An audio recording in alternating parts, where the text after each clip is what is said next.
they have a lot of really great extra aspects to it. Like they have their own vocabulary storage feature and so much.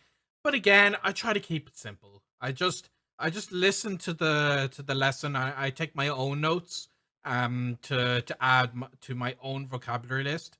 And I essentially, when I have the time, I listen to the lesson based on the way they've planned it out. And generally, the full version of the lesson they have is all I need.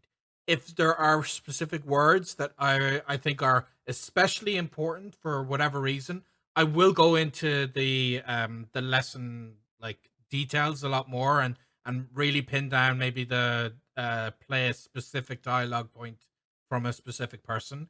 But generally, my process is very straightforward. Just play the lesson, start to finish, take a couple of notes, and then transfer those notes to my next source. There's a lot more you can do with the innovative series. They have a lot of different features built into it, and I think you can get a lot of benefit out of them, and you will find as you use it maybe what is coming out for you as being useful.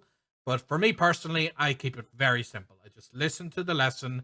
Um, Generally, the only thing I do is I do have a process of trying to find which lesson I want to listen to, because I'm very picky about the topic, and there's lots of topics that I'm not interested in at all, and I'll skip them. So I don't have a process of going through every single lesson ever. It's mostly I'm just like scrolling through. Okay, which do I think I'd get benefit out of right now? Clicking it, listening to it, taking a few notes, and then moving on. So that's kind of my streamlined process. It doesn't necessarily mean it's the best way to do it, because there are more things you can do with innovative. But for me personally, it's just listen to the lesson. Pod 101 is one of my favorite tools when learning a language.